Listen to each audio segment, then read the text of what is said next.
เคยสงสัยกันไหมครับว่า เตาหมูกระทะไฟฟ้า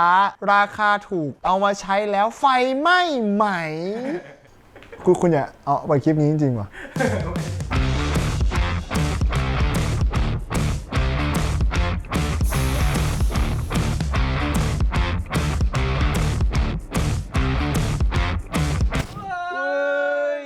หลังจากคลิปที่แล้วครับคุณเพนที่เราเกือบเผาบ้านนะฮะขอย้อนหลังนิดนึงคลิปนั้นเนี่ยจริงๆยอดมันดีมากเลยนะเว้ยคนเขาชอบอยู่แล้วโอ้ชอบเลยคลิปไฟไหม้บ้านเนี่ยทำไมพวกคุณชอบอะไรที่มันทำร้ายข้าวของพวกคุณมันหัวรุนแรง ก็เราก็คุยกันแล้วในทีมนั่นแหละว่าเฮ้ยเราต้องทำซีรีส์ทดลองอีกใช่แต่เราจะอันตรายเหมือนเดิมไม่ได้มันอันตรายเหมือนเดิมไม่ได้เราต้องมีเซฟตี้หน่อยก็อย่างแรกเลยก่อนที่เราจะเริ่มคิดถึงเรื่องเซฟตี้เราก็ไปดูก่อนว่าเราจะซื้ออุปกรณ์ไฟฟ้าอะไรมาเพื่อเอามาทดลองในรอบนี้สำหรับในรอบนี้ครับสิ่งที่ผมเสิร์ชมาได้ออนไลน์นะครับก็คือถาดอบไฟฟ้าเตานี้นะครับก็เวลาช้อปปิ้งออนไลน์ผมก็ต้องขึ้นไปที่ขวาบนแล้วก็กดว่าถูกที่สุดเอาอันแรกเลยมันเหมือนจะเป็นเตานะแต่มันก็ไม่ใช่เตาซะทีเดียวมันเหมือนกระทะอ่ะแต่ว่าเป็นกระทะที่ข้างล่างเนี่ยมันเป็นตัวทำความร้อนอารมณ์เหมือนหม้อซุกี้แต่ว่าเป็นหม้อซุกี้ขนาดจิ๋วขนาดคือแบบจานข้าว1จานสำหรับ1คน1ห่อเลยอ่ะกระทะไฟฟ้าคุณภาพชีวิตที่คงความสดใหม่เพื่อสุขภาพข้อควรระวังกรุณาวางหม้อไฟฟ้าในสถานที่ที่ไม่ง่ายต่อการเผาไหม้นี่คือเพิ่งเชื่อมเองนะครับผมเพิ่งเชื่อมเองจากครั้งที่แล้วเราวางไว้แบบน่าจะเผาไหม้ง่ายนี่แล้วโอเครอบนี้มันเผาไหม้ไม่ง่ายแล้วเพราะถ้าเกิดมันไหม้นะมันอยู่บนเตาที่มันออกแบบมาให้ไหม้อยู่แล้วก็ไหม้ไปเลยคือผมว่าถ้าเกิดผมเป็นเด็กหอนะแล้วผมต้องทำข้าวอ่ะแล้วผมไม่อยากมีจานหลายใบอ่ะผมอาจจะใช้อันนี้อันเดียวอ่ะตอกไข่เข้าไปใส่ข้าวผัดอะไรบนนั้นให้มันร้อนแล้วก็กินบนนั้นเลยแล้วสมมุติว่าไปเล่นเกมแล้วอาหารเย็นกลับมากดให้มันร้อนต่อก็กินต่อเลยใช้แทนจานเลยแต่ว่าข้อเสียของรุ่นนี้ตอนแรกที่ผมแกะออกมาดูก็คือว่ามันถอดล้างไม่ได้เมื่อปรุงอาหารไม่ควรเต็มจนเกินไปเพื่อไม่ให้ล้นหม้อเนื่องจากการเดือดก็คือมันถอดออกมาล้างไม่ได้ด้วยข้างบนคือต้องล้างทั้งอันเลยผมอยากแกะให้ทุกคนดูจังเลยแล้วถ้ามันพังเลยตอนนี้ทำไงครับผมก็ไม่ควรแกะเนาะเท่าไหร่ครับ89 บาท89 บาทคือเขาบอกว่าราคาปกติ299แต่เขาลดเหลือ89 บาทแล้วก็ส่งอีก45นี่พอๆได้ประผมเลยนะเนี่ยทรงเดียวกันอะทรงเดียวกันค่าส่ง 50%นะวันแรกนะครับผมก็เลยตัดเหล็กทำเป็นกล่องทดลองขึ้นมาเพื่อให้ถึงแม้ไฟมันจะไหม้อะก็ให้มันไหม้อยู่ในนี้อย่างน้อยแค่เวิร์กช็อปไหม้อาจจะไม่ถึงทางบ้านอันนี้คือคิดในใจนะว่าแค่กล่องตรงนั้นแค่กล่องไม่แค่กล่องเพราะว่าเราเวิร์กช็อปไหม้ผมว่าลามถึงบ้านหลังจากที่ทำกล่องเสร็จเนี่ยผมก็ลองเปิดมันใช่คือเราเอากล่องไปวางบนฐานที่คิดว่าปลอดภัยก่อนวางบนพื้นแล้วก็คิดว่าตัวฐานเนี่ยไม่ไหม้แน่ๆเราก็ต้องหาวิธีการวัดไฟนะครับก็คลิปนี้ขอบคุณ Power Connect ด้วยเขาก็ให้รางไฟมาเพื่อมาวัดไฟเขาเห็นว่าเฮ้ยรางไฟรุ่นนี้ของเขาเหมาะกับช่องเรามากเลยเขาส่งมาเขาบอกว่ารุ่นนี้นะรุ่น PXM5 PHTCO-TS06 นะครับทุกคนครับจำง่ายๆครับ มันแทบจะเป็นมิเตอร์ไฟฟ้าที่มาในรูปแบบของปลั๊กพ่วงข้างบนนี้มันจะมีการวัดค่าไฟที่ไม่สามารถย้อนกลับได้เหมือนมิเตอร์ไฟที่บ้านคุณเลยคุณย้อนไม่ได้รองรับไฟได้16แอมป์เต็มก็ขอบคุณ Power Connect นะครับที่ส่งอันนี้มาให้ทำให้เราวัดไฟง่ายขึ้นเยอะเลยครับในคลิปการทดลองครั้งนี้ปลั๊กเนี้ยก็จะเริ่มด้วย0เลยเพราะปลั๊กมันใหม่เพิ่งใช้ครั้งแรกใช่แล้วผมก็ไม่คิดว่าปลั๊กมันจะวนมา0ใหม่ได้อีกรอบนะเพราะว่ามันค่าไฟมันประมาณแบบ10 ล้านหน่วยผมต้องใช้ไฟ40 ล้านบาทมี40 ล้านให้ยืมไหมกลับมาที่การทดลองของเราผมก็เอาเตาไฟฟ้าเนี่ยเสียบกับมิเตอร์ไฟหลังจากนั้นผมก็เอาปลั๊กไฟเนี่ยเสียบกับตู้ป้องกันไฟที่ผมทำไว้ในคลิปที่แล้วเพราะฉะนั้นการทดลองนี้นะครับเราก็จะป้องกันทั้งไฟดูดไฟกระชากไฟตกไฟเกินผมก็คิดว่าเซตอัพผมค่อนข้างปลอดภัยแล้วโอเคหลังจากเสียบเสร็จปุ๊บผมก็เปิดโอเคครับน้ำเดือดแล้วครับเดี๋ยวเราก็รู้มันร้อนนะร้อนแน่ก็โอเคน้ำเดือดได้ถ้าน้ำน้อยๆนะถ้าน้ำเกินก็จะไม่เดือดละแล้วที่เซอร์ไพรส์พอสมควรก็คือถ้ามันร้อนถึงระดับหนึ่งแล้วมันก็จะตัดการทำงานเองใช่ตอนแรกที่มันกินไฟในมันมีให้เลือก2ระดับไอเตาเนี้ยใช่มันมีอุ่นกับเดือดถ้าเกิดตอนที่มันอุ่นมันกินไฟประมาณ1 แอมป์ มันมีหลายเบอร์เหรอครับ ใช่ครับมันมีเบอร์0เบอร์1กับเบอร์2ครับ เบอร์ 1 จะกินอยู่ที่1แอมป์ปะ ใช่ครับ1แอมป์ วิธีการหาก็คือเอา220โวลต์คูณแอมป์ก็จะได้วัตต์ก็แปลว่า220วัตต์ตอนนี้ ลองเบอร์ 2 ดู ตอนที่กดไปเลเวล2อ่ะมันจะกินไฟประมาณ2แอมป์ ก็คือ 2 เท่า 2เท่า แต่พอมันร้อนปุ๊บไอตัวไฟเข้าแทบจะเป็นศูนย์เลย ศูนย์เลยมันตัดไฟฟ้าเลย ใช่ หลังจากที่ผมเห็นฟังก์ชันนี้วันแรกผมก็เริ่มคิดแล้วว่าเฮ้ยมันมีเทอร์โมสแตทว่ะคลิปนี้มีสิทธินะที่เครื่องใช้ไฟฟ้านี้มันจะไม่พังในการทดลองของเราใน1อาทิตย์นี้การทดลองของเรานะครับก็คือเราก็จะเปิดเอาไว้ทุกครั้งที่เราที่อยู่สตูแล้วก็ผมจะไม่เปลี่ยนปลั๊กไฟดีนะ จะใช้เทสสำหรับอันนี้ตัวเดียวด้วย ตัวเดียวเลย อ่า ปลั๊กเนี้ยมิเตอร์มันย้อนไม่ได้ เพราะฉะนั้นผมจะโกงไม่ได้ ก็คือเราก็จะได้รู้กันไปเลยว่ามันใช้เวลาทั้งหมดกี่ชั่วโมง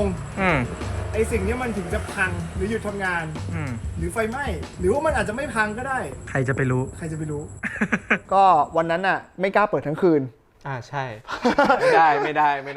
ยังไม่กล้าเปิดทั้งคืนอยู่ดีอะ เดี๋ยวมีข่าวใหญ่ พอเราใส่น้ำปุ๊บใช่ปะประมาณครึ่งชั่วโมงหนึ่งน้ำมันก็แห้งหมดแล้วไง ใช่ แล้วแปลว่าทุกๆครึ่งถึง1ชั่วโมงผมต้องคอยมาเติมน้ำใหม่ ตลอด แล้วผมไม่อยากตื่นมาทุกชั่วโมงมาเติมน้ำไง แล้วก็ไม่อยากเปิดทิ้งไว้ให้มันไฟไหม้ด้วย ก็เลยตัดสินใจว่าโอเคเพนเดี๋ยววันนี้เราแยกย้ายก่อนตัดภาพมาวันที่ 2 เดี๋ยวเราจะมาจับเวลากันนะครับว่าตั้งแต่น้ำเต็มจนน้ำระเหยหมดเนี่ยมันใช้เวลาไซเคิลไทม์กี่นาทีนะครับผมจะทำยังไงวะให้ไอเตาเนี่ยมันทำงานตลอดเวลา อันนี้คือโจทย์ในหัวของผม เพราะว่าวิธีง่ายสุดคือกูมาเติมน้ำทุกๆครึ่งชั่วโมงถึง1ชั่วโมง อันเนี้ยง่ายสุด แต่ว่าผมไม่มีเวลาทุกครึ่งชั่วโมงมาทำสิ่งนี้ โอเค ผลก็คือว่าหลังจากที่เทน้ำเข้าไปจนมันเต็มหม้อมันนะครับ จนน้ำระเหยหมดแล้วมันตัดไฟเหลือ0นะไม่มีไฟวิ่ง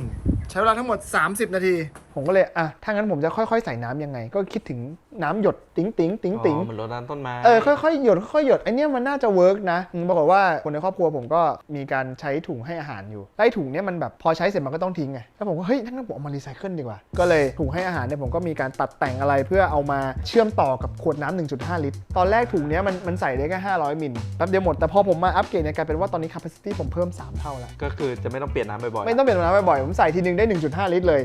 แล้วก็ตรงถุงให้อาหารเนี่ยข้อดีของมันคือมันปรับความเร็วของน้ำหยดได้ผมสามารถจูนได้ให้น้ำมันใน1วิมันหยดกี่หยดผมจับเวลาแล้วผมนับหยดน้ำได้เลย10วิมันมากี่หยดหาร10รู้เลยต่อ1วิมีเท่าไหร่แต่ผมว่าไม่ได้อยากรู้ตรงนั้นสิ่งที่ผมอยากทำคือผมอยากให้น้ำมันไม่ไหลเยอะเกินไปจนมันล้นเพราะว่าถ้ามันเยอะเกินน่ะเตามันทำความร้อนไม่ทันแต่ถ้ามันน้อยไปเตามันก็จะตัดผมเลยต้องจูนให้มันบาลานซ์อยู่ตรงกลางผ่านมาประมาณ2ชั่วโมงนะครับน้ำก็ลดจนเหลือมันเท่านี้เกือบหมดละแปลว่าขวดหนึ่งจะต้องเปลี่ยนทุกประมาณ2ชั่วโมงนิดๆที่น่าสนใจคือน้ำมันแห้งไปหมดละมันอยู่ถึงจุดที่ทุกครั้งที่อันนี้มันหยดลงมา1หยดอันนี้มันก็ระเหยพอดีไฟปกติตอนที่มันทำความร้อนเต็มที่มันจะกินประมาณ 1.9 แอมป์ใช่ไหมตอนนี้มันเหลือ 1.8 แปลว่ามันบาลานซ์พอดีมากเลยระหว่างไฟฟ้าที่จ่ายเข้าไปให้กระทะมันร้อนและน้ำที่ไหลลงมาเพื่อทำให้กระทะมันเย็นผมก็ลองทำได้อยู่ประมาณ8ชั่วโมง9ชั่วโมงมั้งถึงตอนกลางคืนอีกแล้วแล้วก็กลับมาปัญหาเดิมจะเปิดข้ามคืนดีป่าววะคือความตั้งใจคืออยากจะเปิดให้มัน ค้างตลอด ค้าง24ชั่วโมงแต่ว่าระบบเซฟตี้ยังไม่พร้อมถ้างั้นคลิปนี้การทดลองผมจะใช้เครื่องใช้ไฟฟ้าเนี้ยเต็มที่เลย24ชั่วโมงดูว่ามันจะพังไหมไฟจะไหม้ไหมเปิดแล้วปิดให้ครบ24ชั่วโมงให้ครบ24ชั่วโมง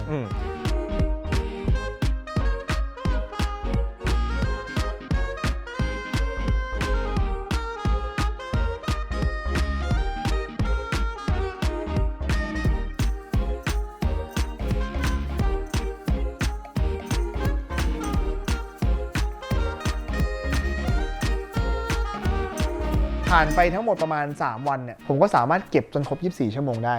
ไฟไม่ไหม้เว้ยไม่ไหม้มันทำงานได้ปกติเลยเว้ยแสดงว่าต้องขอบคุณตัวเซ็นเซอร์นั่นเลยขอบคุณเทอร์โมสแตทเลยแปลว่าเซฟตี้มันไม่ได้แพงเว้ยไอคนสร้างได้บอกผมแม่งแค่สันดานเสียแค่อยากให้มันถูกที่สุด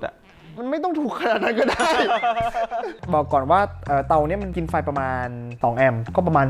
460วัตต์ซึ่งมันไม่ใกล้เคียงเดียวกับผมเลยเดียวกับผมมันจะมาหลักพันผมก็เลยคิดว่าสาเหตุที่ผมมันไหม้ก่อนอาจจะเป็นเพราะว่ามันกินไฟเยอะกว่าก็จริงแล้วก็ไม่มีระบบเซฟตี้ไม่มีระบบเซฟตี้ด้วยผมก็เลยคิดว่าเอางี้ในรายการวอทแลบรอบนี้ผมจะเอาไงต่อกับมันผมจะสรุป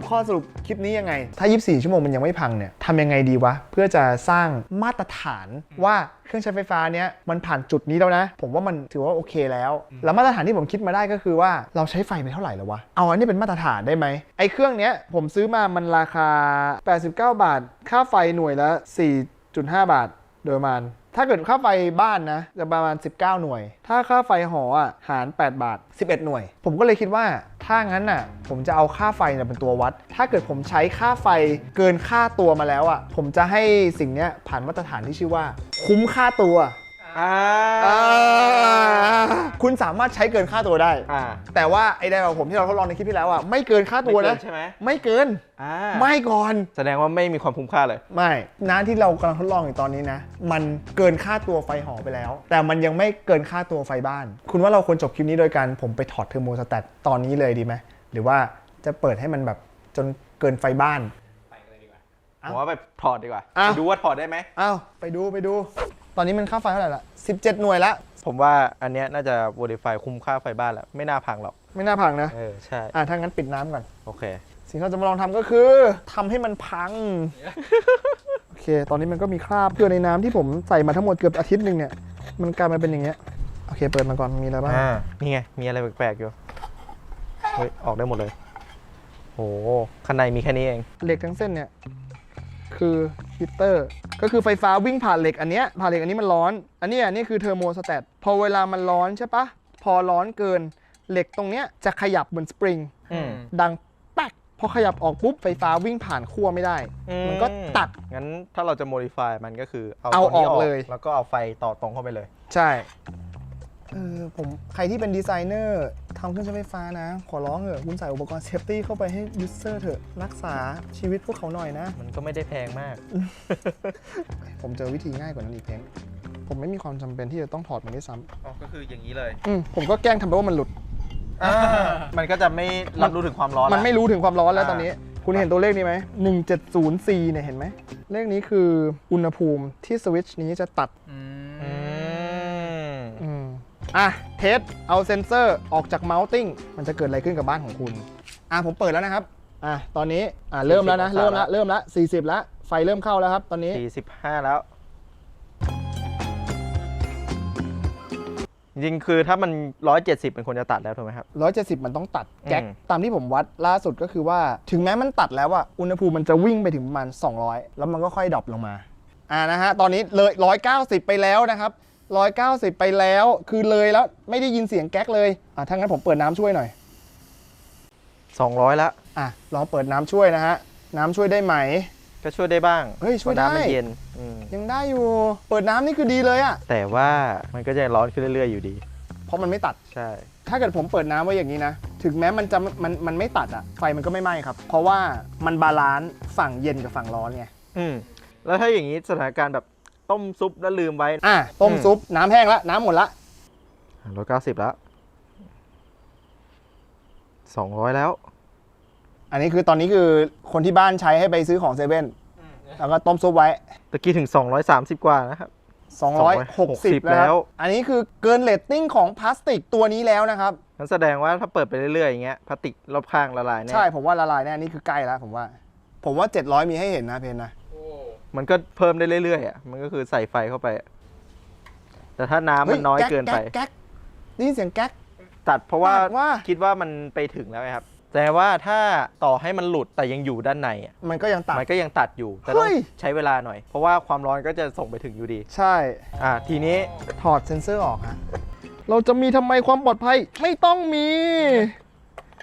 ไม่มีแล้วนะฮะตอนนี้ไม่มีแล้วฮะสิ่งที่ช่วยชีวิตเราออกไปแล้วฮะสิ่งที่ช่วยชีวิตออกไปแล้วถ้าดูว่ามันจะเป็นยังไงนะฮะโอ้โหอันตรายชิบหาย3 2 1เปิดยัง เปิดแล้วทำไมไฟไม่ขึ้นหรือว่ามันอาจจะแบบไฟไม่ขึ้นเพราะไม่มีเซฟตี้ร้อนนี่ร้อน75แค่ไฟด้านหน้าไม่ขึ้นเฉยโอ้ยเจ๋งว่ะไอไฟที่มันมี2เส้นฝั่งนี้เพราะว่าเส้นหนึ่งไป LED แปลว่าถ้าเกิดเครื่องใช้ไฟฟ้าเนี้ยไม่มีไฟคือไม่ปลอดภัยละใช่คือถ้าไม่มีไฟไม่ควรใช้เลยไม่ควรใช้เลยเพราะว่าอันนี้อาจจะพังไปต่อนะฮะมันไม่ไหม้หรอกกระดาษสมมติว่าเนี่ยประกายไฟขึ้นเมื่อกี้ขึ้นนั่นแม่งลมแรงอีกเฮ้ยมาแล้ว ขึ้นปะเมื่อกี้ว่าไกลไฟ ขึ้นแป๊บอ่ะ เอาไม่ขออีกใบขออีกใบโอ้ชิป ลมจะแรงเลยตอนนี้ เฮ้ยกระดาษเริ่มกระดาษเว้ยกระดาษไฟไหม้จริง จริงไหมเนี่ย ๆจริง ไม่แล้วเนี่ยไม่แล้ว สมมติร้อนมากแล้วนะเนี่ยไม่แน่ๆผมไม่ละร้อนจริงพลาสติกมันดีไปปะ ผมว่าเขาออกแบบมาดีว่ะเอาจริง นั่นดิ ๆกูดีไซน์หน้าตาเป็นอย่างนี้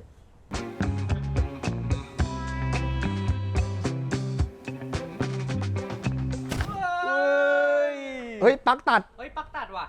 ปลั๊กตัดเว้ย อันนี้ก็ตัด เฮ้ยตัดนี่ว่ะ ถ้าตัดนี่แปลว่าช็อตเซอร์กิตอ่ะเพื่อเป็นการเทสอีกรอบหนึ่งนะฮะ ผมจะเปิดนี่แล้วผมจะเปิดนี่นะฮะ ถ้ามันตัดตรงนี้แปลว่ามัน ช็อตแล้ว โอเค อุ้ย โอ้ อะไร โอ้โห โอ้ละลายแล้วนี่ไง แล้วเนี่ย อ๋อแสดงว่ามันละลายก่อนเนี่ย ไฟฟ้ามันวิ่งผ่านเหล็ก ใช่ มันเลยช็อต ใช่มันวิ่งผ่านไอตัวเหล็กของเราเองนี่แหละ อืม ถ้าอย่างนี้พื้นเป็นผ้าอย่างเงี้ยไฟไหม้ได้เลยนะ ไฟไหม้แน่นอน ไฟไหม้แน่นอน แน่นอนถ้าพื้นเป็นผ้า ไม้เป็นกระดาษก็นั่นแหละ ก็ไปแล้ว ข้อสรุปของคลิปนี้นะครับก็คือว่า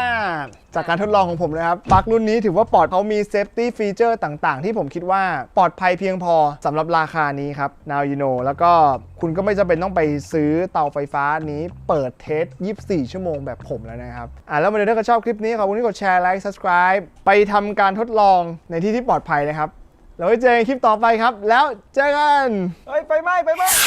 เชี่ยตกใจ เฮ้ยเขาบูลลี่ผมอ่ะ